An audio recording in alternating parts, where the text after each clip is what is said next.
한 주간 안녕하셨습니까? 7월 23일 주일 예배 시작하도록 하겠습니다.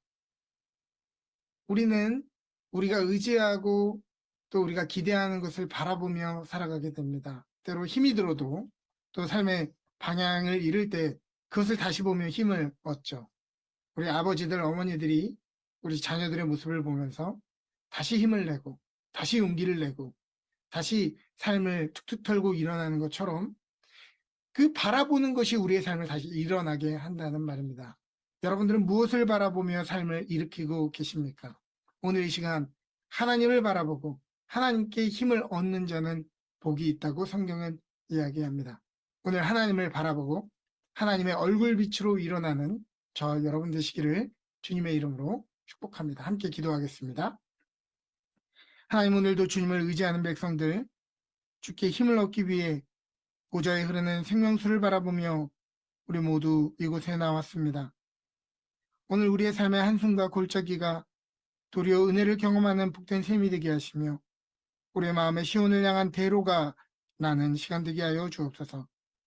여호와를 의지하는 자에게 은혜와 영화를 주시며 정직히 행하는 자에게 아낌없이 주시는 주님께서 오늘 우리에게 하늘로부터 내리는 풍성한 복을 내려 주옵소서.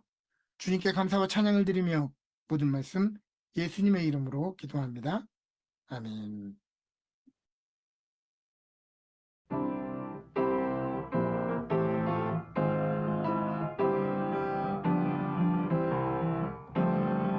아름다운 마음들이 모여서 주의 은혜 나누며 예수님을 따라 사랑해야지. 우리 서로 사랑해. 하나님이 가르쳐준 한 가지, 내 이웃을 내 몸과 같이 미움 다툼 시기 질투 버리고 우리 서로 사랑해. 이 다음에 예수님을 만나면 우리 뭐라 말할까? 그때는 부끄러움 없어야지. 우리 서로 사랑해.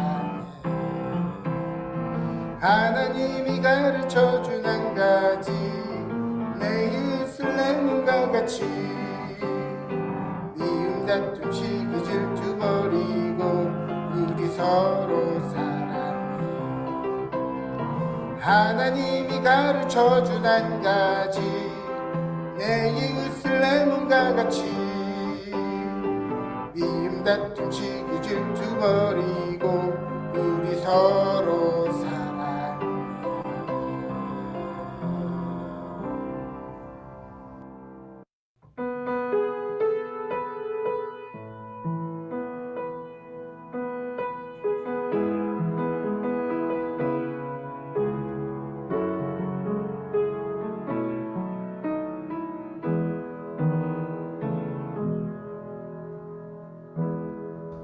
따스한 성령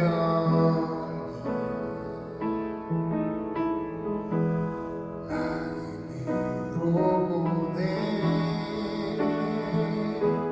내 몸을 감싸며 주시는 평안한 만족함을 느끼네.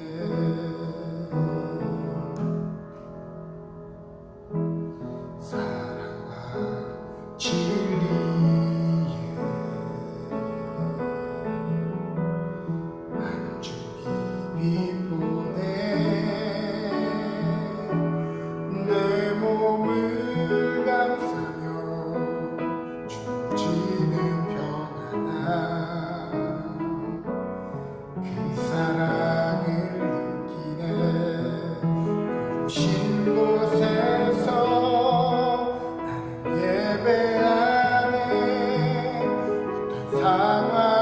상황에도 나는 예배하네. 부르신 곳에서 나는 예배하네. 상황에도 나는 예배하네. 부르신 곳에서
같이 기도하시겠습니다. 전능하신 주 하나님 아버지, 지난 한 주간도 여러 세속의 위협과 위험 속에서 악인들의 꾀를 따르지 아니하고 죄인들의 길에 서지 아니하며 오만한 자들의 자리에 앉지 아니하고 복 있는 사람으로 살아가도록 인도하여 주시는 은혜에 감사와 찬송과 영광을 돌려드립니다. 항상 우리가 주의 길을 걸을 때 구원의 주 여호와 하나님께서 함께 하심을 믿습니다. 우리의 발걸음이 꼭 있어야 할 곳에 정확하게 있게 하시고 우리의 마음이 꼭 있어야 할 자리에 머물게 하여 주시옵소서.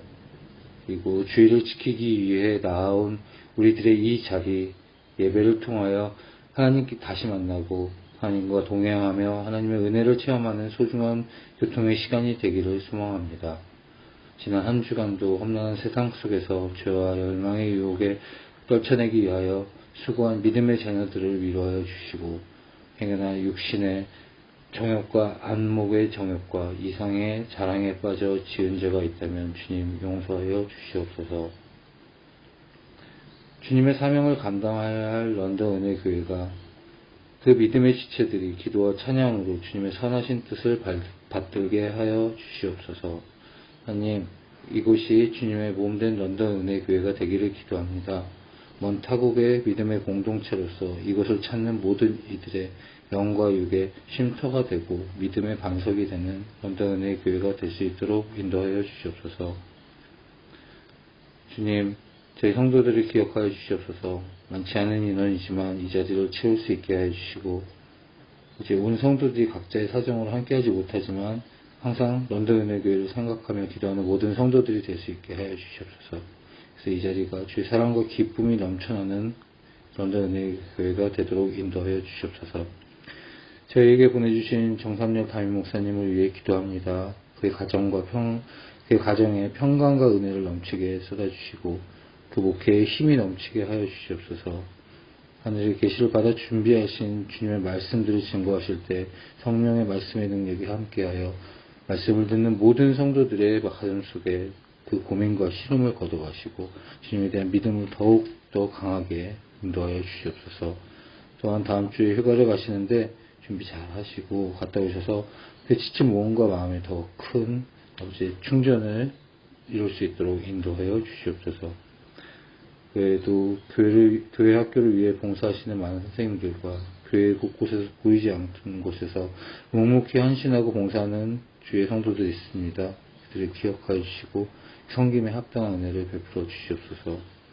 이제 하나님께만 영광 올리는 이 시간, 이 예배가 될 수 있도록 되기를 소망하며 모든 말씀 주 예수님의 이름으로 기도합니다. 아멘.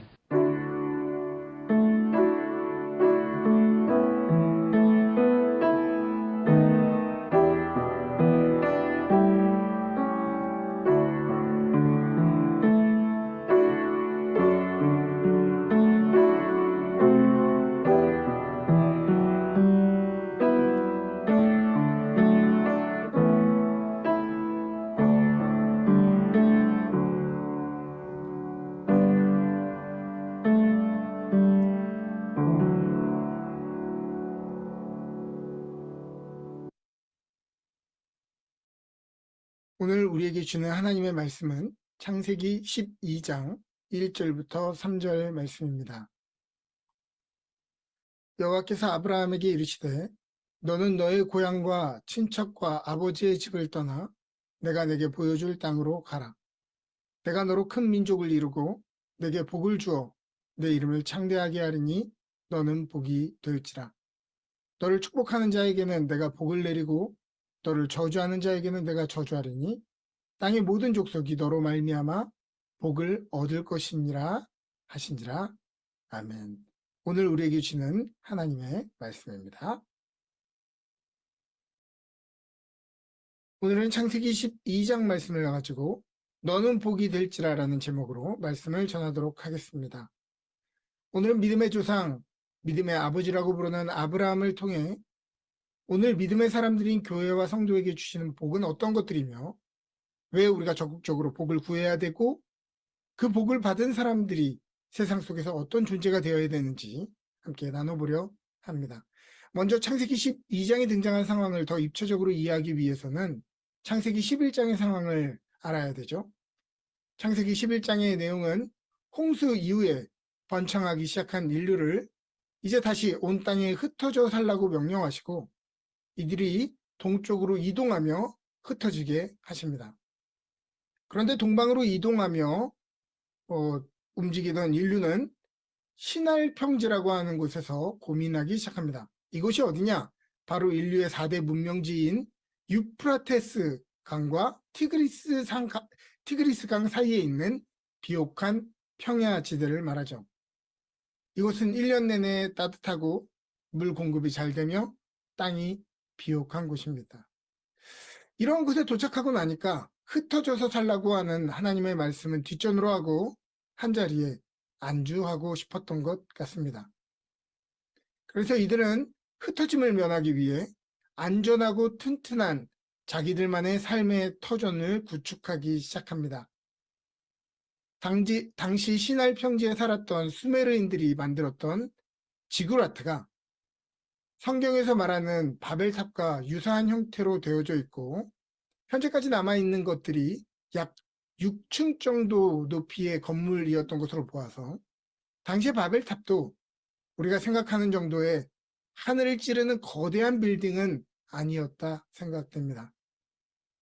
물론 당시의 기술력으로 높다면 높지만 바벨탑 사건에 하나님이 개입하셨던 것은 건물의 양식이나 높이가 문제가 아니라 그 목적이 문제였던 것으로 보이죠. 이들은 먹고 살만해지니까 그들의 삶에 임하시고 명령하시는 하나님의 개입을 불편한 참견으로 보았습니다. 그래서 외부의 위협으로부터 안전하고 보호받을 수 있는 자기만의 계획된 공간, 또 고대에 이미 구운 벽돌을 사용하고 역청을 접착제로 사용하여 올릴 만큼 당대 최고의 기술력이 집약된 장소를 만들어냈습니다. 그뿐 아니라 당시의 인류는요, 굉장히 단합이 잘 되어 있었습니다. 문제는 단합이 잘 된다고 다 좋은 게 아니라 하나님을 떠나 사는 일에 동의하고 담합했다는 것이죠. 교회도 무조건 단합이 잘 된다고 좋은 게 아닙니다. 굳이 하나님 바라보고 의지하지 않아도 먹고 살 수 있다고 느낄 때, 강력한 인간관계로 얽힌 커뮤니티가 있을 때 우리는 하나님보다 사람을 더 의지하기 쉬워지죠. 하나님은 이들이 한 족속이고 언어도 하나여서 이후로는 그들의 일을 막을 수 없겠다 생각하셨는지 이들의 언어를 다 나누시고 강제로 흩어져 살게 하십니다. 하지만 이로써 그들의 정신이 개조된 것이 아니라 여전히 그들의 마음은 하나님을 향해 뒤돌아 있었고 식어 있었습니다. 이제 하나님을 더 이상 의지하지 않고 자유롭게 살고 싶다고 하는 것이 이 세상의 디폴트 값이 되어버렸죠. 언어가 흩어지니 언어별, 민족별로는 단합하기 쉬운데 사람들은 더욱 이기적이고 편협해지기 시작했습니다. 하나님은 이 세상에 하나님을 섬기는 관계 속에서 믿음의 본을 보이고 싶으셨습니다. 그래서 한 사람, 아브라함을 택하셔서 하나님을 섬기는 사람의 삶, 제사장의 삶, 제사장의 민족을 이루게 하십니다. 그가 어떠한 이유와 조건으로 부름받았는지는 성경은 기록하고 있지 않습니다. 다만 확실함은 그가 택함을 받았다는 것이고 그 일에 부름을 받았다는 것이죠. 오늘 본문의 1절을 한번 보겠습니다. 여호와께서 아브라함에게 이르시되 너는 너의 고향과 친척과 아버지의 집을 떠나 내가 내게 보여줄 땅으로 가라. 고향, 친척, 아비의 집은 다 비슷한 말처럼 느껴지지만 바벨탑의 이야기와 연결해서 읽으면 정확히 우리가 이해할 수 있습니다. 안전하고 익숙한 공간과 공동체를 의미하는 것이죠. 그것들 자체가 잘못된 것은 아니지만 그 익숙함을 떠날 때에 비로소 우리가 하나님의 도우심 없이는 살 수 없다는 것을 인식하게 되고 매 순간 인도하시는 하나님의 손길을 경험할 수 있기 때문입니다. 2절은 다음처럼 얘기하죠. 내가 너로 큰 민족을 이루고 내게 복을 주어 내 이름을 창대하게 하리니 너는 복이 될지라. 큰 민족을 이루겠다는 것은 하나님을 섬기는 전통을 배우고 또 세상 속에 영향을 미칠 수 있는 사람들을 왕성하게 만드신다는 것입니다. 하나님은 복을 주셔서 창대케 하시는데 이 이름이 알려지는 것은 기념비적인 성공적인 삶을 살아서가 아니라 이 복의 내용이 무엇인지 보여주기 위해 이름을 알리겠다는 것이었습니다. 여기 마지막에 너는 복이 될지라 라는 구절이 예전 번역에서는 복의 근원이 될지라 라고 되어 있어서 복받은 사람의 모델이 되어라, 복의 시작점이 되어라 정도로 번역이 되었지만 개정판부터는 너는 복이 될지라로 정정되었습니다. 히브리어로 헤이에 베레하니 너는 복이 되어야 된다. 너는 복이 되라 라고 하는 명령형 문장이죠. 이스라엘에는 헬몬산으로부터 내려온 빙하가 녹으면서 요단강이라고 하는 물줄기가 만들어집니다. 요단강은 사실 가까이에서 본 사람들이 하나같이 얘기하기를 넓지도 않고 그렇게 깨끗하지도 않고 별 볼 일 없는 그런 시냇물과 같은 곳이라고 이야기하죠. 그러나 요단강의 특징은 무엇이냐면 흘러가는 곳마다 주변에 이 강 주변에 식물들이 생태계가 생기 있게 살아나고 있다고 하는 것이었습니다. 반대로 사해라고 하는 바다도 있죠. 모든 물의 최종 목적지이고 모든 것을 다 받아 누리지만 더 이상 다른 곳으로 흐르지 않는 물입니다. 물은 넓고 또 깨끗해 보이고 탁 트여 있지만 소금 농도가 너무 심해서 어떤 생물도 살아남을 수 없다고 이야기하죠. 하나님은 우리에게 풍성한 복을 주시기를 원하십니다. 건강과 지혜와 부와 성공도 모두 여기에 포함됩니다. 그러나 이 모든 것은 나에서 끝나라고 주신 것이 아니라 그것을 가지고 하나님을 섬기는 모델이 되기 위해 세상에 복을 주기 위함입니다. 사람들은 오늘 누리는 복들은 당연히 내가 누려도 되는 건 줄 압니다. 내 것인 줄 압니다. 내 특권인 줄 알고 내가 당연히 누려야 되는 것인 줄 압니다. 아니지요. 우리를 통해 그 복이 어디로부터 오는지 세상에 전하고 나누기 위해 주인의 것을 우리에게 맡기신 달란트와 같은 것들입니다. 하나님은 오늘 우리에게 복을 주시는 이유, 물질을 주셨다면 하나님의 이름으로 그 물질을 사용하여 세상에 복이 되게 하라고 주신 것입니다. 건강을 주셨다면 내 건강 자랑하고 그 에너지들을 정욕에 힘쓸 것이 아니라 건강 주신 하나님께 감사하며 내가 관리한다고 이 건강이 주어지는 게 아니라 건강은 결국 하나님의 은혜로 주어졌음을 기억하고 감사하며 그 건강을 가지고 교회와 세상을 열심히 섬기라고 주신 것입니다. 잘생긴 외모를 주셨다면 잘난 척하면서 생긴 대로 살 것이 아니라 그 호감 가는 외모로 사람들의 마음을 열고 열린 마음에 사랑과 복음의 씨앗을 심으라고 주신 것입니다.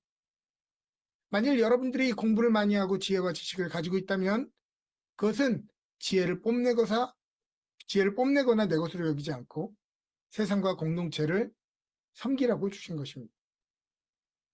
오늘날 대한민국 여건이 캐나다를 훌쩍 넘어 세계 2, 3위의 여건 파워를 주신 것은 삶을 즐기며 여기저기 누려보며 가보라는 것이 아니라 그 힘을 가지고 세계 여러 나라의 선교에 힘쓰라는 것입니다.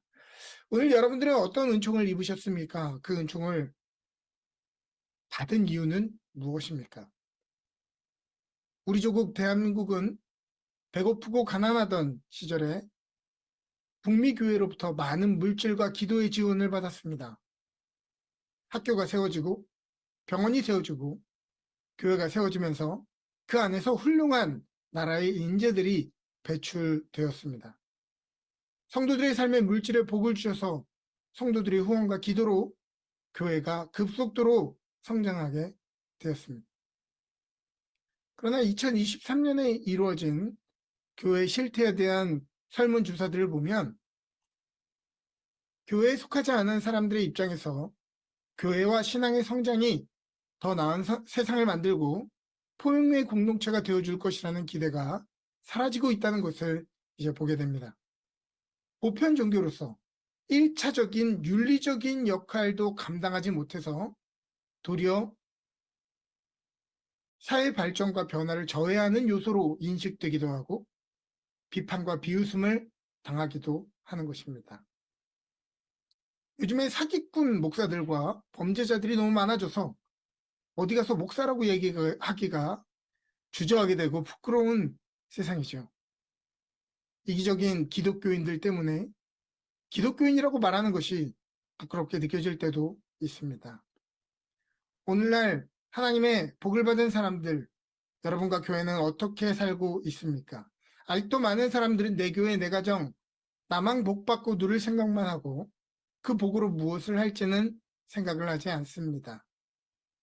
개인의 구원과 복된 삶에 초점을 맞춘 나머지 하나님과의 수직적인 관계, 성별과 구원에는 최선을 다하는데 이 사회의 비민주적인 구조, 기후 위기, 경제적인 불평등, 사회적인 문제가 빚어낸 다양한 부조리에 무관심한 태도를 보이기 쉽습니다. 개신교의 타 종교에 대한 배타적인 태도는 개신교의 연대감을 강화하기 위한 방법으로 노골적으로 나타나곤 합니다. 그것은 모호한 성경을 가지고 있고 그 지식이 세상의 중심이라고 여기는 마음 때문이죠. 그래서 성경을 열심히 읽고 은혜를 많이 받은 신자일수록 타 종교에 대한 배타적인 태도를 보이기가 쉽습니다. 세상에 하나님을 섬기는 본이 되는 제사장 나라가 되고 물질의 복을 주셔서 더 열심히 교회와 세상을 섬기라고 은혜를 주셨는데 하나님의 나라를 추구하는 목적보다는 교회 자체, 교회 성장 자체가 중심이 되어 본래의 사명을 훼손하게 되는 것입니다.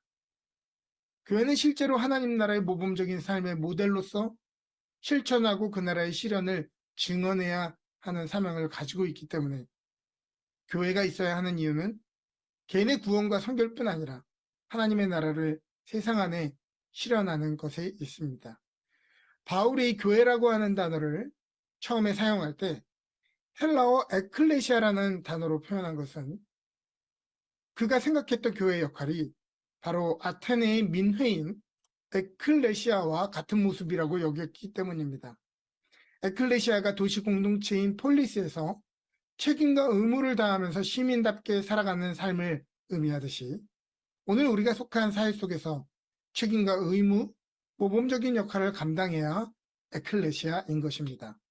지금 사회가 고민하는 첨예한 문제들에는 말로만 비판하거나 침묵으로 일관하면서 그 혼돈을 교리와 전통으로 결속하려고 하는 것은 굉장히 무책임한 것입니다. 만일 교회가 내부 결속에만 집중하여 외부와 단절된다면 개토화된 고립 집단으로 변질될 것입니다.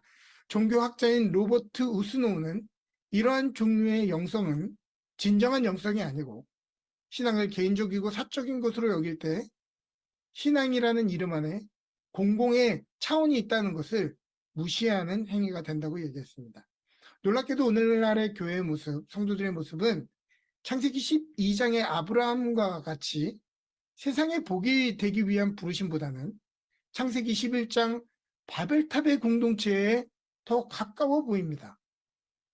익숙하고 풍요로운 신할 평지에 머물면서 우리끼리 소통하고 우리끼리 복받고 그것을 유지할 고민만 하는 것처럼 보이기 때문이죠. 나하고 마음 맞는 사람끼리 끼리끼리 모이느라 다른 사람하고는 말이 안 통하고 소통이 안 되는 것입니다. 우리는 아브라함을 아브람이라고 부르지 않고 아브라함이라고 이름이 바뀌었다는 것을 기억합니다. 그것은 하나님이 다시 지어주신 이름이죠. 아브라함은 큰 아버지라는 뜻이에요. 아마도 그 아버지 데라가 존경받고 주목받는 인생이 되라고 그런 이름을 붙여준 것 같습니다. 그러나 하나님은 그 이름에 히브리어 문자 헤이를 넣으셔서 이 높은이라는 뜻을 많은 사람들이라는 의미로 바꿔버리십니다. 내가 높아지고 유명해지는 삶이 아니라 많은 사람들, 열국의 아버지가 되라는 의미인 것이죠. 열국의 아버지는 세계 최고, 지상 최대 같은 표현을 쓰며 대접받는 사람이 아니라 가장 많이 애쓰고 희생하고 섬기는 것. 그것이 아버지이고 열국의 아버지인 것입니다. 사랑하는 여러분, 넘치도록 많은 복을 받으시기 바랍니다. 건강에도 학업에도 여러분들의 모든 일터에도 복이 넘쳐서 끊이지 않는 복이 넘쳐나기를 원하고요. 그 복이 흘러 넘쳐서 세상을 복되게 하는 저와 여러분 되기를 원합니다.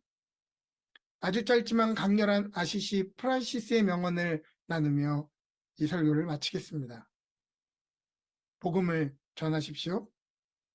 필요하다면 말도 하십시오. 아멘.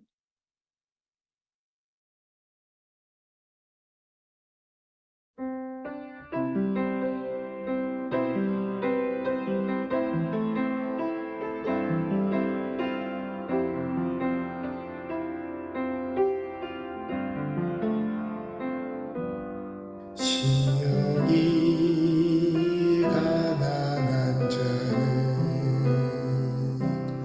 천국이 저희 것이요 애통하는 자는 복 있네 위로를 받을 것이요 온유한 자 복이 있나니 땅을 기업으로 받겠네 의에 줄이고 목마른 자는 저희 배부를 것이요 긍휼히 여기는 자는 긍휼히 여김 받겠네 마음이 정결한 자는 하나님을 볼 것이요 화평케 하는 자는 하나님의 아들이라 일컫네 의를 위하여 핍박받는 자 정국이 저희 것이라 내게도 주소서 내가 복을 받기 원하네 오 내 주여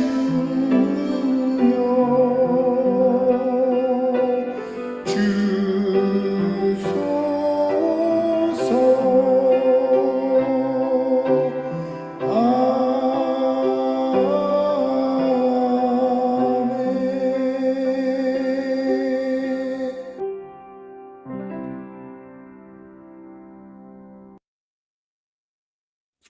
함께 봉헌 기도하겠습니다. 주여 주께 드리는 이 예물을 기억하여 주옵소서. 여러 말할 수 없는 삶의 어려움 속에서도 주님께 삶을 올려드리며 몸부림 중에 고백하는 이 믿음들을 기쁘게 받아 주옵소서. 오늘 여러 가지 상황들을 절망하며 조급한 입술로 범죄하는 삶을 살지 않게 하여 주시고 우리에게 주실 더 크고 영원한 것을 바라보고 소망하고 기다리며 때에 맞는 풍성한 은혜를 누리는 사람들 되게 하여 주옵소서. 우리 각 가정에 큰 은혜로 채워주시되 그 은혜로 세상을 더욱 복되게 하는 가정들, 기업들 되게 하셔서 흔들고 넘치도록 채우셔서 세상을 더욱 아름답게 하는 저희 모두가 되게 하여 주옵소서. 주의 나라와 의를 위하여 이 작은 예물을 마중물로 붓습니다. 영원히 퍼내고 퍼내도 시원한 생수로 채워지는 기쁨의 우물들이 되게 하여 주시고 강처럼 흘러가는 곳마다 향기로운 꽃이 피고 숲이 살아나는 축복이 있게 하여 주옵소서. 이 땅을 향해 거룩한 사명을 감당하는 교회 되기 원합니다. 성도의 예물과 함께 성도의 삶을 기뻐 받으시는 우리 주 예수 그리스도의 이름으로 기도합니다. 아멘. 지금은 우리 주 예수 그리스도의 놀라우신 은혜와 하나님 아버지의 지극하신 사랑하심과 성령님의 감화 감동 교통하시는 은혜가 세상에 복이 되기 위해 은총을 구하는 주의 성도들 머리머리 위에 그들의 기업과 가정 위에 지금부터 영원토록 함께 하시기를 간절히 축원하옵나이다. 아멘.